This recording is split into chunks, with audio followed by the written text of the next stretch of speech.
సంగమేశ్వర గ్రామ భక్త మహాశయులందరికీ నమస్కరించి తెలియజేయడమేమనగా, మన నూతన సంవత్సరము ఉగాది పండుగ పూర్వీకులు, పెద్దలు, పూజారులు, మునులు, ఋషులు మనందరికీ ఇచ్చింది ఉగాది నూతన సంవత్సరం.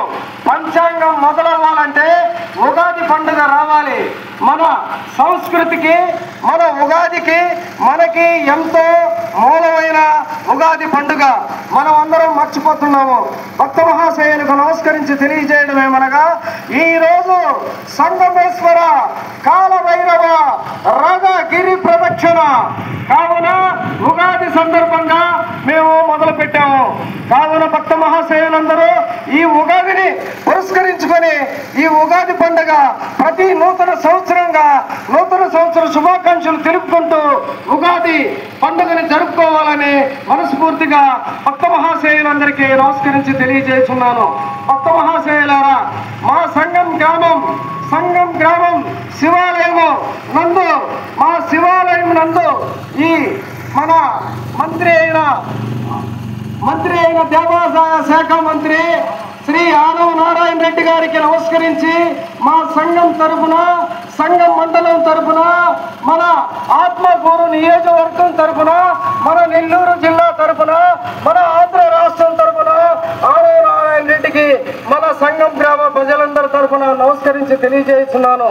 మా సంఘం గ్రామం శివాలయంలో మన భక్తులైన ఆడవారికి కానీ మగవారికి కానీ ఇక్కడ టాయిలెట్స్ లేవు. కావున ఆనవ నారాయణ రెడ్డి గారు మా సంఘం గ్రామ శివాలయాన్ని అభివృద్ధి చేయాలని ఈ ఉగాది నూతన సంవత్సర సందర్భంగా ఆనవ నారాయణ రెడ్డి గారికి నమస్కరించి తెలియజేస్తున్నాను. మా నెల్లూరు జిల్లా మా సంఘం మండలం మా ఆత్మకూరు నియోజకవర్గం అందరి తరపున శ్రీ గౌరవనీయులైన ఆనవ నారాయణ రెడ్డి గారికి తెలియజేస్తున్నాను. సంగమేశ్వర కాలభైరవ గిరి ప్రదర్శనకు రోడ్డు, రహదారి సౌకర్యము, ఆ కాలభైరవునికి సౌకర్యాలన్నీ కల్పించాలని ఒక్కసారి ఆనవ నారాయణ రెడ్డి గారికి నమస్కరించి మా సంఘం మండలం తరపున, ఆత్మకూరు నియోజకవర్గం తరపున, సంఘం గ్రామ ప్రజల భక్త మహాశయుల తరపున ఆనవ నారాయణ రెడ్డి గారికి తెలియజేస్తున్నాము. మంత్రివర్యులు, గౌరవులు, ఈ యొక్క సంగమేశ్వర కాలభైరవ